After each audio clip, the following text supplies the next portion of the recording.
Assalamualaikum warahmatullahi wabarakatuh. Saya Muhammad Abdul Sofa dengan nomor induk mahasiswa 2250749. Saya mahasiswa PPG dalam jabatan kategori 2 tahun 2022 Universitas PGRI Adipurna Surabaya. Dalam kesempatan kali ini saya akan mempraktekkan layanan konseling kelompok dengan menggunakan teknik latihan asertif. Terima kasih, selamat menyaksikan. Assalamualaikum warahmatullahi wabarakatuh. Assalamualaikum warahmatullahi wabarakatuh. Waalaikumsalam warahmatullahi wabarakatuh. Gimana kabarnya anak-anak? Baik. Baik, oke. Alhamdulillah kalau kabarnya baik. Pada kesempatan siang hari ini, alhamdulillah kita bisa bertemu karena kemarin masing-masing dari kalian itu kan datang ke Bapak ya, dan kemudian ingin melaksanakan konseling. Nah, kebetulan karena ada banyak temannya, maka kita buat yang namanya konseling kelompok pada siang hari ini. Oke. Mungkin ada yang mau memimpin berdoa? Ada yang mau memimpin berdoa? Ada? Kanza? Ya, silakan.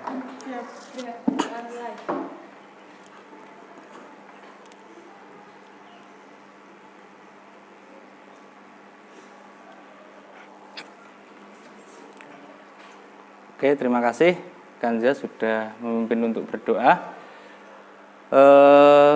Sebelum kita lanjut ya anak-anak, sebelum kita lanjut ke konseling kelompok, ini kan kita kelompok. Ada yang mau usul nama kelompok? Ya silakan Ines. Apa? Dream Team. Ayo siapa lagi? Tidak ada? Iya silakan. Apa? Baling-baling bambu. Ayo siapa lagi? Tidak ada? Tidak. Oke, kita sepakati dulu nama kelompoknya. Yang pilih Dream Team siapa? Angkat tangan. Oke, 1, 2, 3, 4, 5. Berarti otomatis ya? Otomatis kelompoknya namanya Dream Team. Oke. Selanjutnya, oke, jadi setelah kita menyepakati nama kelompok Dream Team ya, sepakat Dream Team ya. Karena kita juga satu kelompok, harusnya kita lebih kenal lebih dekat lagi ya. Mungkin kita bisa mulai perkenalan. Kita kenalan mulai dari yang paling dekat dengan saya. Mbak Najwa silakan. Perkenalkan, nama saya Najwa. Hobi saya membaca. Silakan nama saya Sela. Oke. Nama saya Sela, bisa membaca. Perkenalkan, nama saya Ines, hobi saya membaca. Silakan. Perkenalkan, nama saya Maya, hobi saya menulis. Silakan teman saya Bella. Perkenalkan, nama saya Bella, hobi saya membaca. Silakan teman saya Kanza. Perkenalkan, nama saya Kanza, hobi saya membaca. Oke, terima kasih sudah kenal satu persatu berarti ya. Kita sudah perkenalan. Jadi setelah ini nanti kita akan melaksanakan yang namanya konseling. Konseling secara kelompok. Sebelum saya laksanakan konseling kelompok, ini perlu saya sampaikan. Ada yang pernah tahu enggak konseling kelompok itu apa? Ada yang pernah tahu konseling kelompok itu apa?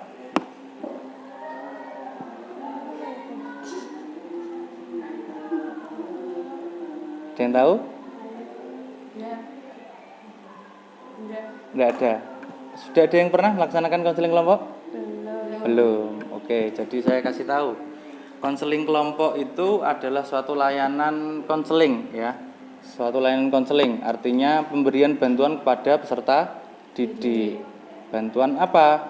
Ya berupa apapun yang menjadi masalah peserta didik untuk kita selesaikan masalahnya. Nah, karena situasinya kelompok, maka kita namakan konseling kelompok. Nah, itu yang namanya konseling kelompok. Nah, kemudian di konseling kelompok sendiri anak-anak itu ada yang namanya asas. Jadi silahkan nanti anak-anak menyampaikan masalahnya secara terbuka. Bukan hanya secara terbuka, tetapi dengan tidak terpaksa. Masalahnya silahkan disampaikan. Nah, kemudian asasnya ini juga bersifat rahasia dalam konseling. Karena kita konseling kelompok ada asas rahasia. Artinya baik saya selaku konselor maupun anak-anak selaku konseli tidak boleh menyampaikan masalah yang disampaikan temannya itu ke orang lain. Jadi tidak boleh ada di luar kita ini yang tahu masalah kita. Gitu ya, bisa dipahami? Bisa. Oke, terima kasih. Selanjutnya saya akan membacakan ikrar. Nanti silahkan diikuti oleh anak-anak ya. Silahkan nanti diikuti oleh anak-anak ikrarnya. Oke. Diikuti ya.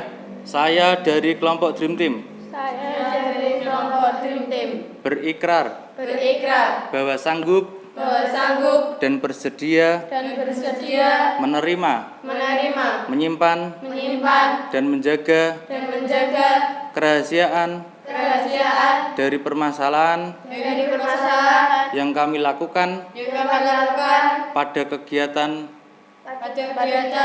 konseling kelompok ini.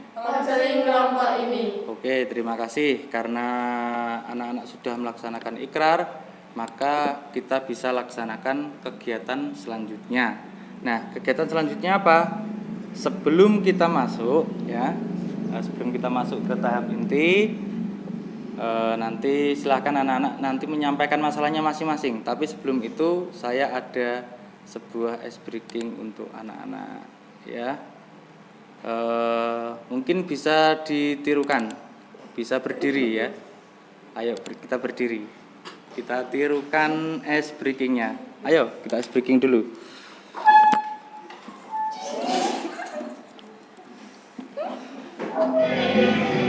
Ayo, kita berdiri.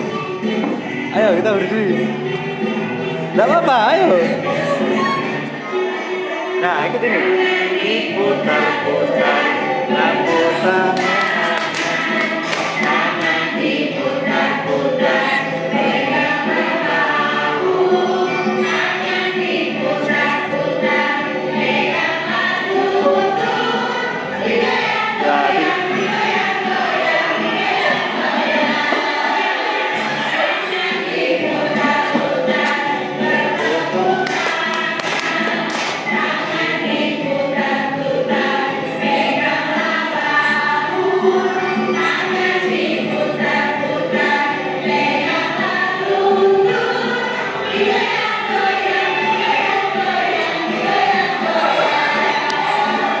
Oke, sudah ya. Oke, sudah, saya rasa sudah lumayan rileks karena ya ice breakingnya kan juga lumayan menarik ini. Oke, selanjutnya apakah anak-anak sudah siap? Sudah siap? Sudah siap untuk kita lanjutkan ke tahap inti? Sudah. Oke, kalau sudah saya pengen tanya satu persatu. Jadi silahkan nanti anak-anak menyampaikan masalahnya satu persatu. Silakan menyampaikan masalahnya satu persatu. Apa yang menjadi masalahnya, keluhannya apa, kesulitannya apa dalam ketika baik di sekolah maupun di rumah gitu ya. Bisa kita mulai dari siapa? Oh ya, silakan dari Mbak Ines, silakan ayo. Setiap hari itu saya diajak teman-teman saya nongkrong, Pak. Kalau saya nolak itu saya merasa tidak enak. Kalau terus diajak nongkrong itu jadi lupa belajar. Itu, Pak. Itu masalahnya. Jadi Mbak Ines ini sulit menolak ajakan temannya. Jadi temannya itu sering ngajak nongkrong gitu ya. Jadi sampai lupa waktu untuk belajar. Oke, selanjutnya Mbak Sela. Masalah saya masih bingung mau melanjutkan sekolah saya gimana. Studi lanjut. Oke, selanjutnya Mbak Najwa. Masalah saya sulit mengatur waktu karena saya banyak kegiatan di sekolah maupun di luar sekolah.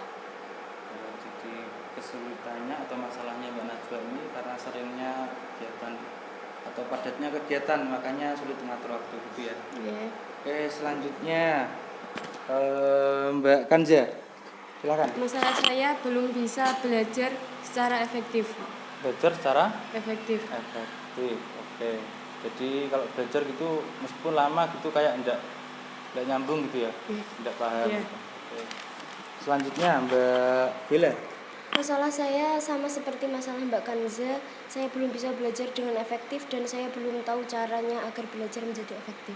Oh gitu ya, sama berarti masih belum tahu, oh saya ini belajarnya harus gimana gitu ya. Oke, Mbak Maya silahkan. Masalah saya masih bingung dengan cita-cita saya nanti karena kemampuan sama hobi saya itu berbeda.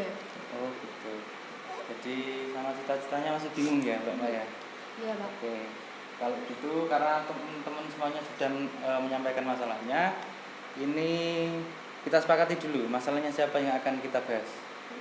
Ines. Masalahnya? Ines. Oke, kita sepakati masalahnya Mbak Ines yang kita bahas ya. Oke, jadi masalahnya Mbak Ines tadi apa? Susah menolak ajakan teman. Oke, mungkin dari Mbak Ines bisa menyampaikan dulu kok ceritanya itu bagaimana kok sering atau sulit menolak ajakan temannya. Mungkin bisa diceritakan dulu gimana.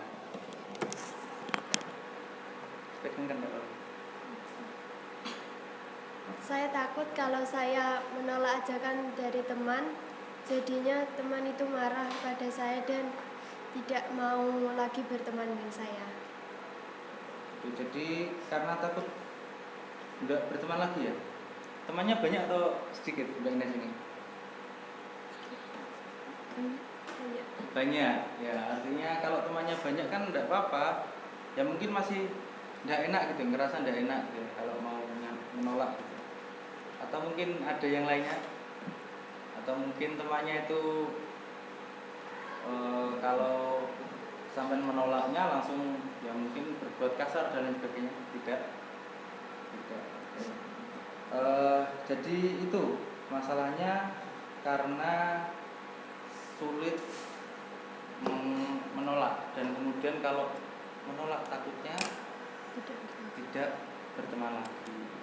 Artinya ya kayak gitu, makanya kadang kita juga sering terjadi seperti itu. Artinya menolak ajakan teman itu sangat sulit memang. Bahkan dengan hal-hal yang positif pun kita juga sulit, apalagi dengan hal-hal yang negatif. Nah, terutama yang sering itu biasanya kita sulit menolaknya itu pada hal-hal yang negatif. Ya, contohnya kayak tadi Mbak Ines itu diajak nongkrong dan lain sebagainya, meskipun kan harusnya bisa dibuat untuk belajar, gitu ya. Nah, sekarang karena kita sudah menyepakati masalah yang dibahas dan tadi Mbak Ines juga sudah menyampaikan latar belakangnya, mungkin ada pendapat dari teman-teman yang lain untuk menyampaikan kepada Mbak Ines. Mungkin Mbak Ines bisa melakukan apa untuk masalah ini? Ayo, silakan. Jadi gini ya, tujuannya untuk kegiatan konseling ini kan karena untuk membantu Mbak Ines, ya, membantu Mbak Ines menyelesaikan masalahnya Mbak Ines. Nah, karena dalam hal ini adalah masalahnya sulit menolak ajakan, mungkin kita juga sering mungkin ya melakukan itu. Artinya secara sadar atau tidak, anak-anak ini mungkin juga kadang juga sering terjadi hal seperti itu. Nah, ada salah satu teknik di dalam konseling itu untuk menyelesaikan masalah ini. Nah, namanya adalah latihan asertif. Nah, apa itu latihan asertif? Latihan asertif itu adalah bagaimana upaya kita untuk memberanikan diri melakukan hal-hal yang mungkin kita anggap kita kurang berani dan lain sebagainya. Jadi nanti Mbak Ines coba satu kelompok ini nanti kita latihan dengan Mbak Ines. Silahkan nanti latihan kayak misalkan teman-teman yang lainnya ini mengajak Mbak Ines untuk nongkrong dan lain sebagainya. Nanti responnya Mbak Ines ini bagaimana? Nah, bisa kita mulai. Silahkan dilakukan sekarang. Ayo. Nes, gimana kalau nanti sore kita main? Oke, tapi di mana? Di tempat biasa. Oh. Tapi jam berapa? jam jam 3 paling sampai jam 5. Tapi Ines itu jam 3 ada latihan nyanyi, itu tampilnya buat besok. Gimana kalau latihannya malam aja? Nggak bisa, Yuk gak apa-apa toh. soalnya saya malam juga ada acara. Gimana kalau acaramu ditunda aja? Ya nggak bisa, itu kan acara keluarga. Terserah Inesnya mau gimana? Inesnya mau gimana? Mau latihan atau mau Itu saya main? jenis kenalnya tampilnya itu buat besok. Gimana kalau latihannya ditunda malam aja? Kamu kok ngeyel sih? Iya, soalnya ini kalau nggak gini kita nggak bisa kumpul bareng lagi. Hari besok kan masih ada gitu loh. Soalnya besok dia udah berangkat mondok. Ya itu nggak bisa, itu kewajiban. Soalnya nyanyi itu. Tinggal keputusan Ines saja. Saya bingung.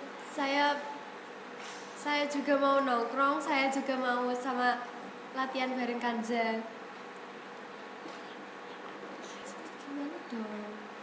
Gimana no terusan? Ikut nongkrong aja. Ikut saya aja. Seharusnya Mbak Ines ikut Kanza aja, kan ini kan penting.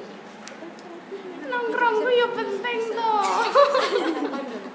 Kan nongkrongnya kan bisa kapan-kapan. Tapi ini terakhir kalinya saya di sini. Gimana kalau gini aja? Kalau latihan kan lebih penting dari nongkrong. Jadi nanti sore saya ikut latihan, terus nanti malamnya ikut kalian nongkrong. Saya kalau malam nggak boleh keluar. Lagian kalau malam saya juga mau siap-siap mau berangkat mondok besok. Maaf, saya nggak bisa ikut nongkrong kalian, soalnya saya mau latihan dulu. Kalau besok nggak bisa nyanyi, malah saya yang rugi. Oke, gitu ya. Oke, jadi gitu. Itu adalah salah satu teknik latihan asertif. Artinya Mbak Ines sudah mencoba untuk menolak ajakan dari Mbak Sela tadi ya. Karena tadi Mbak Sela ngajak untuk main sepulang sekolah. Padahal kan ada jadwal untuk latihan ya, ada jadwal untuk latihan. Nah, itu contoh dari kita latihan asertif. Jadi menolak ajakan teman kalau memang itu ajakannya lebih ke arah negatif atau tidak produktif, ya enggak apa-apa, kita bisa. Nanti Mbak Ines bisa mencobanya berulang-ulang ya di rumah, entah dengan temannya sendiri atau dengan berkaca misalkan, enggak apa-apa ya. Kalau berkaca enggak apa-apa, coba latihan asertif. Nah itu kemudian ini ada ada satu video yang akan saya tampilkan nanti untuk ini ada satu video yang nanti saya tampilkan untuk menambah penguatan Mbak Ines dalam latihan asertifnya tadi. Nanti di rumah juga mencoba latihan berulang-ulang lagi.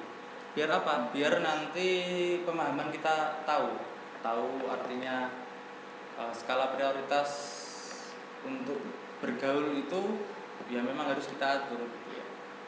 Nah, ini video yang saya tampilkan.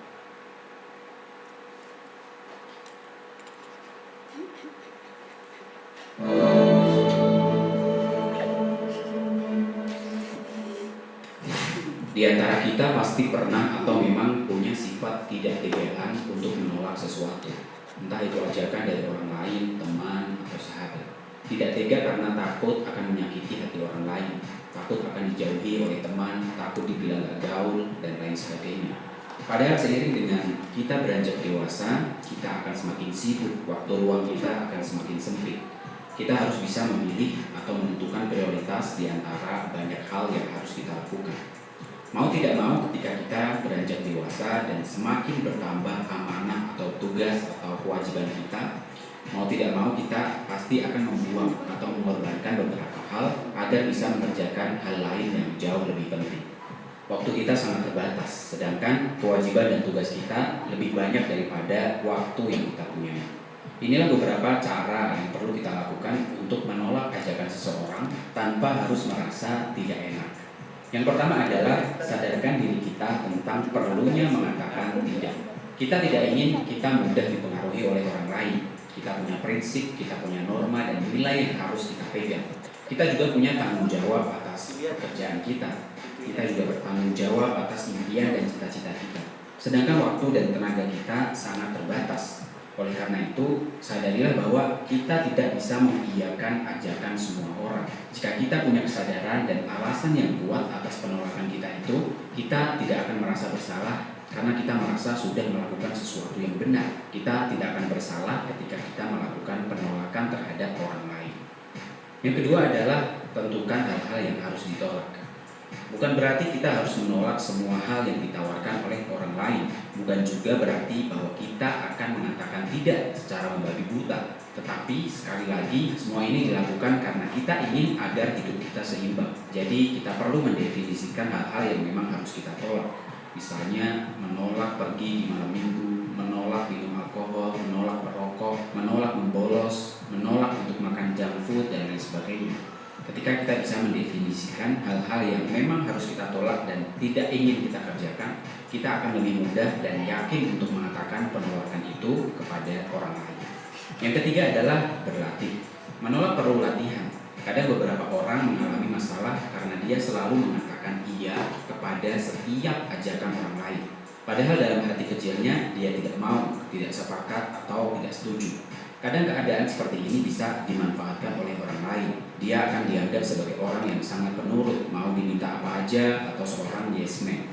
Akhirnya orang yang seperti itu hanya bisa berdiam diri dan menangis sendiri menyesali hal-hal yang sudah dia lakukan. Kenapa kok bisa begini? Kenapa kok bisa begitu? Kenapa tadi aku mau-maunya disuruh-suruh sama orang lain? Kenapa aku tadi mau diajak merokok? Kenapa tadi aku membolos? Dan lain sebagainya. Jadi buat kamu yang punya masalah seperti ini, latihlah, berdirilah di depan cermin misalnya, latihlah untuk berbicara, untuk menolak sesuatu. Kamu juga bisa bicara dengan diri kamu sendiri. Katakan bahwa kamu bukan budak, kamu punya prinsip, kamu punya pendirian, dan katakan kalimat-kalimat positif tentang diri kamu. Kemudian yang keempat adalah berikan respon yang jelas.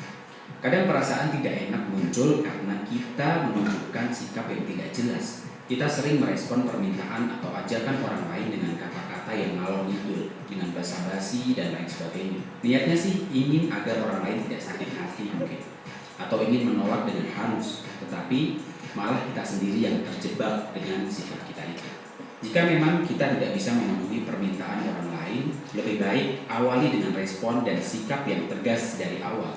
Segera katakan tidak bisa, tidak mau, tidak ingin, sebelum kemudian kita memberikan alasan daripada penolakan kita itu. Yang kelima adalah jangan berkata lemah dan menyalahkan diri sendiri. Katakan tidak dengan cara yang pantas, tidak berlebihan dan tidak kurang, tidak dengan terlalu keras tetapi juga tidak dengan cara yang lembek. Katakan dengan tegas dan jelas. Jangan menolak dengan dibumbui kata-kata yang lemah atau bahkan menyalahkan diri sendiri. Misalnya, maaf nih aku gak bisa bantu, aku memang gak bisa diandalkan. Maaf nih, aku gak bisa ikut, sebenarnya sih pengen ikut, tetapi gimana lagi, dan lain sebagainya. Tidak ada yang salah dari penolakan yang kita lakukan. Jika memang orang lain paham dengan kondisi kita, kesibukan kita, acara kita, orang lain akan memaklumi dan menganggap wajar sikap menolak kita itu. Yang keenam adalah minta waktu untuk berpikir. Terkadang tawaran atau ajakan tentang sesuatu yang serius, misalnya ajakan untuk berbisnis, ajakan untuk ikut proyek baru, ajakan untuk hal positif, dan lain sebagainya. Jika kita menghadapi hal yang seperti itu, mintalah jeda waktu agar kita bisa berpikir lebih dalam lagi. Mintalah waktu untuk mempertimbangkan apakah ajakan itu akan kita terima atau memang harus kita tolak. Cara ini juga sangat ampuh untuk menghadapi orang-orang yang punya keinginan kuat untuk mengajak kita. Misalnya ketika kita menghadapi seorang salesman dari sebuah produk yang sangat ngotot ingin menjual produknya, kita bisa memberikan jeda atau memberikan waktu berpikir untuk dia. Yang ketujuh adalah ajukan alternatif. Kita juga bisa merespon ajakan orang lain dengan memberikan alternatif. Artinya kita tidak sepenuhnya menyanggupi atau mengiyakan kepada ajakan orang lain itu. Misalnya ketika kita diajak teman untuk membantu angkut-angkut barang, sedangkan kita sedang agak malas, kita bisa memberikan alternatif dengan cara mengatakan, wah kalau aku sendiri aku gak bisa, Gimana kalau kamu cari teman lagi, biar kita bisa bareng-bareng dan tidak terlalu capek. Misalnya seperti itu. Yang kedelapan adalah negosiasi. Cara lain untuk merespon ajakan orang lain adalah dengan melakukan negosiasi. Artinya kita tidak menerima ajakan dengan cuma-cuma. Kita mau melakukan sesuatu untuk orang lain dengan catatan dia juga akan melakukan sesuatu untuk diri kita. Misalnya ketika pimpinan atau bos kita meminta bantuan kita untuk mengerjakan tugas baru, sedangkan kita sedang sibuk menyelesaikan tugas yang lain. Daripada kita menerima tugas itu dan menggerutu dalam hati karena sebenarnya kita tidak ingin melakukannya, lebih baik kita bisa ajukan negosiasi bahwa kita bersedia memenuhi permintaan bos, tetapi dengan syarat agar menunda deadline tugas yang sedang kita kerjakan atau syarat-syarat yang lainnya. Dengan begitu kita akan punya bargaining position dan tidak dianggap sebagai seorang yes man. Yang kesembilan adalah buat catatan hal-hal yang harus kita hindari. Setiap penolakan harus punya alasan yang jelas dan masuk akal. Jangan kita menolak dengan alasan yang dibuat-buat. Oleh karena itu, kita perlu membuat rencana. Buatlah catatan hal-hal yang harus kita hindari dan tidak boleh kita lakukan di hari itu misalnya. Aku akan matikan HP jam 9 sampai jam 10. Aku nggak akan pergi kemana-mana malam minggu ini. Aku nggak akan pergi hangout lebih dari 2 kali dalam seminggu dan lain sebagainya. Dengan begitu kita akan punya pakem tentang jadwal atau sesuatu yang sudah kita rencanakan. Selain itu, kita juga akan menjadi lebih produktif. Yang ke-10 adalah buat catatan apa-apa yang harus dikerjakan. Selain membuat catatan hal-hal yang harus kita hindari, kita juga harus membuat catatan apa-apa yang harus kita lakukan. Ingat bahwa setiap penolakan yang kita lakukan harus punya alasan yang jelas. Oleh karena itu, harus ada hal-hal yang sudah kita rencanakan untuk kita lakukan. Ketika kita tidak punya rencana, artinya kita membuka peluang orang lain untuk mendikte apa-apa yang harus kita kerjakan. Orang lain akan mudah meminta bantuan atau menyuruh kita ketika kita terlihat nganggur dan tidak melakukan apa-apa. Yang ke-11 adalah orang lain harus tahu. Setelah sekian lama kita berteman atau berhubungan dengan orang lain akan tahu bagaimana prinsip, nilai, norma, kesibukan kita, acara kita, dan akhirnya mereka akan tahu apakah kita akan menerima atau menolak ajakan dia. Misalnya ketika jam kerja, orang akan tahu bahwa kita sedang sibuk dan tidak mungkin diajak untuk bermain-main. Atau mungkin orang sudah tahu bahwa diri kita tidak begitu tertarik dengan main game misalnya. Tidak mungkin diajak minum alkohol karena orang lain sudah tahu tentang diri kita adalah muslim dan lain sebagainya. Nah, orang lain harus tahu tentang diri kita. Kita harus menunjukkan kepada mereka tentang apa-apa yang sudah menjadi prinsip agar orang lain tahu bahwa diri kita punya agenda dan lain sebagainya. Semua itu harus pelan-pelan kita tunjukkan kepada orang lain. Nah, itulah beberapa hal yang bisa kita lakukan untuk membuat penolakan kepada orang lain tanpa kita harus merasa sangat bersalah. Ingat bahwa penolakan itu bukan sesuatu yang jahat. Penolakan itu biasa dilakukan oleh semua orang. Dan bisa jadi penolakan itu adalah tanda bahwa diri kita mencintai diri kita sendiri. Diri kita terbatas, waktu kita terbatas, tenaga kita terbatas, sedang banyak hal harus kita kerjakan. Kita tidak bisa memenuhi semua permintaan orang lain. Kita tidak bisa memenuhi semua ajakan orang lain atau tawaran orang lain. Oleh karena itu, penting untuk kemudian kita belajar untuk menolak ajakan dari orang lain itu. Tetap sehat, tetap semangat jika kamu suka. Oke, jadi itu ya tadi ya, ada video penguatan untuk Mbak Ines untuk bagaimana bisa menolak ajakan dari teman-temannya ya. Jadi ada 11 cara itu yang mungkin bisa juga untuk membuat Mbak Ines berlatih di rumah nanti sendiri. Nah, setelah itu nanti saya kasih tugas ya Mbak Ines. Ini ada tugas untuk Mbak Ines. Tugasnya, nah ini ya tugasnya.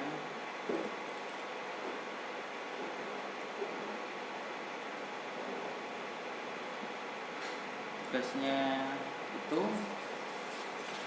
ini Mbak Ines. Untuk Mbak Ines silahkan nanti dikerjakan di rumah ya. Tugasnya itu untuk diisi di rumah. Kemudian ada juga nanti lembar untuk anak-anak semuanya. Silahkan nanti juga diisi. Silahkan Mbak Anja dibagi ke teman-temannya. Silahkan itu nanti diisi juga. Tapi ngisinya nanti setelah kegiatan ini aja, enggak apa-apa. Yang untuk yang semuanya.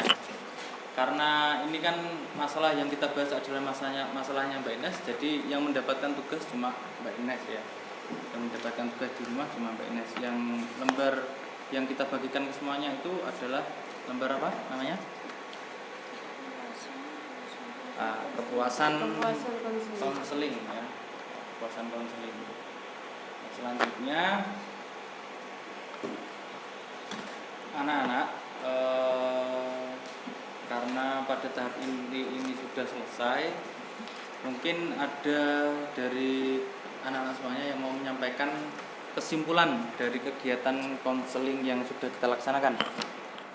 Ayo, dari siapa? Kesimpulan yang bisa disampaikan. Ada yang mau menyampaikan? Mbak Najwa, silakan.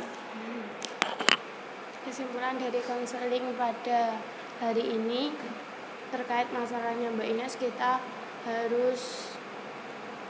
harus berani menolak ajakan yang tidak baik untuk diri kita, dan kita tidak boleh takut mengatakan tidak untuk perbuatan yang tidak benar. Kesimpulan dari kegiatan konseling ini, kita dapat menolak ajakan teman yang tidak baik. Oke, betul. Jadi ada tambahan mungkin dari Mbak Ines? Ya, silakan Mbak Ines. Nya dipegang biar dengar nanti. Tidak apa-apa, dipegang. Tuh. Ya. Silakan Mbak Ines. Kesimpulan dari konseling ini, saya bisa tahu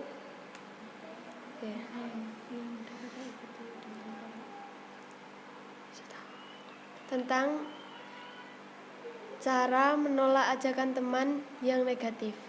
Semoga saya bisa melakukannya. Oke, terima kasih. Mungkin yang lainnya, karena semuanya sudah ada 3 teman kita yang menyampaikan kesimpulannya, ada yang mau menyampaikan kesan dan pesannya selama melaksanakan kegiatan ini.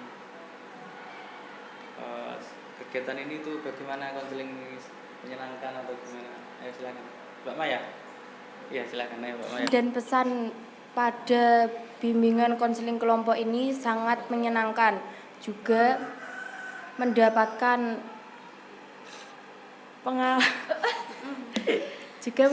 pengalaman untuk kita menolak ajakan yang kurang baik. Oke, ya terima kasih. Ada yang lain? Tidak ada? Enggak. Ada. Oke, kalau tidak ada cukup, berarti kita sepakati untuk selanjutnya ya. Untuk pertemuan selanjutnya kita bahas masalahnya siapa? Masalahnya? Mbak Sela. Oke, masalahnya Mbak Sela. Jadi karena hari ini kita sudah selesai membahas masalahnya Mbak Ines, jadi minggu depan kita sekalian bahas masalahnya Mbak Sela. Nanti tugasnya Mbak Ines dikumpulkan ya. Nanti tugasnya Mbak Ines dikumpulkan. Oke, terima kasih. Sebelum saya akhiri, saya juga mau menyampaikan kesimpulan dalam latihan asertif itu bisa kita lakukan kapan saja, ataupun dalam keadaan bagaimanapun bisa kita laksanakan.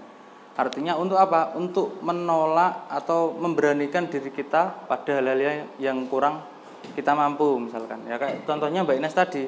Karena Mbak Ines tadi kan mencoba untuk bisa menolak ajakan dari temannya, ya, dari temannya untuk nongkrong dan lain sebagainya. Nah, itu bisa kita laksanakan untuk apapun. Artinya kita berusaha semaksimal mungkin untuk latihan asertif biar bisa kita lebih produktif dan lain sebagainya. Ini siapa yang mengganggu? Nah, itu ya. Jadi karena itu dalam konseling kelompok ini juga ya sudah. Ya, dalam konseling kelompok ini juga kita akan menyelesaikan masalahnya satu per satu ya. Jadi masalahnya kita selesaikan satu per satu. Jadi untuk pengambilan keputusan penyelesaian masalah saya kembalikan ke anak-anak. Nah, bagaimana terbaik untuk anak-anak gitu ya. Itu yang bisa saya sampaikan. Minggu depan masalah yang dibahas adalah masalahnya Mbak Sela. Oke. Saya ucapkan terima kasih untuk anak-anak semuanya karena sudah kita bisa bertemu pada kesempatan hari ini, dan kita juga sudah melaksanakan konseling ini kurang lebih 50 menit. Dan saya akhiri, tapi sebelum saya akhiri mungkin ada yang mau memimpin berdoa untuk penutup kegiatan pada siang hari ini. Mbak Maya, silakan ya.